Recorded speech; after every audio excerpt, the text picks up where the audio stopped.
وہ مقام دوسرے انبیاء علیہ السلام کا نہیں ہے، اور اس کے بعد جو مقام حضرت ابراہیم علیہ السلام کا ہے وہ مقام دوسرے انبیاء علیہ السلام کا نہیں ہے۔ اسی طرح اللہ تبارک و تعالیٰ نے اپنے نبی کے ساتھیوں کو یہ مقام بخشا ہے اور شرف صحابیت کے ذریعے ان کو بلندی عطا فرمائی کہ ہمارا یہ ایمان ہے کہ جس نے بھی حضور پاک علیہ السلام کو ایمان کی حالت میں دیکھا، اور اگر وہ نابینا ہے اور اپنی آنکھ سے نہیں دیکھ سکتا تھا، آپ صلی اللہ علیہ وسلم کو دیکھنے کے لائق تھا، آپ کے ساتھ وقت گزارا اس نے، چاہے تھوڑا سا وقت گزارا ہو، اگر ایمان کے ساتھ وہ وقت گزرا ہے تو اس کو شرف صحابیت حاصل ہے۔ اور یہ وہ شرف ہے کہ اللہ تبارک و تعالیٰ نے اس شرف کے آگے کوئی شرف نہیں رکھا۔ انبیاء علیہ السلام کے بعد اور شرف نبوت کے بعد اللہ نے شرف صحابیت رکھا، لیکن پھر حضرات صحابہ میں فرق مراتب ہے۔ بعض وہ ہیں جن کو اللہ نے اونچا مقام دیا، والسابقون الاولون من المہاجرین والانصار،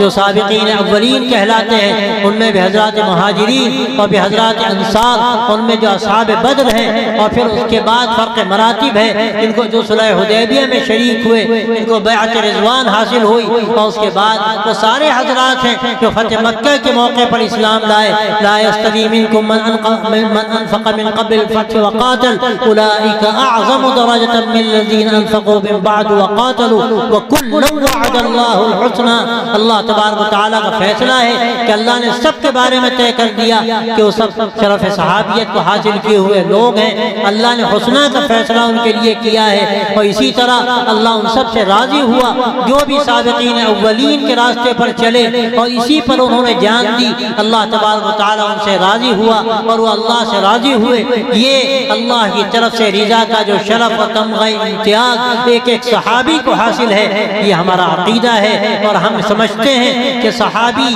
کوئی بھی ہے وہ بلند مقام ہے یا اس مقام کا نہ ہو، لیکن جب شرف صحابیت حاصل ہے تو یہ ہمارا ایمان ہے کہ اللہ نے ان کا اولیاء کا سرتاج بنایا۔ حضرت حسن بصری رحمۃ اللہ علیہ ہوں یا حضرت اویس قرنی رحمۃ اللہ علیہ ہوں یا امام زین العابدین رحمۃ اللہ علیہ ہوں، جو بڑے بڑے تابعین ہیں، یا بعد کے بڑے بڑے اولیاء پیران پیر شیخ عبد القادر جیلانی رحمۃ اللہ علیہ اور فاتح ہندوستان حضرت خواجہ معین الدین چشتی اجمیری رحمۃ اللہ علیہ، کہ سارے اولیاء اللہ جو ہمارے سروں کے تاج ہیں، جو ہمارے لیے باعث فخر ہیں، اور جن کو اللہ تبارک و تعالیٰ نے مقام ایسا دیا کہ ان کے ایمان و یقین کی برکت سے، ان کے چہروں کے نور کی برکت سے اللہ نے لاکھوں لاکھ لوگوں کو ہدایت سے سرفراز کیا۔ لیکن ان تمام اولیاء اللہ کے مقابلے میں اللہ نے صحابہ کو جو مقام عطا فرمایا وہ مقام کسی ولی کو حاصل نہیں۔ یہ ہمارا عقیدہ ہے، ہمارا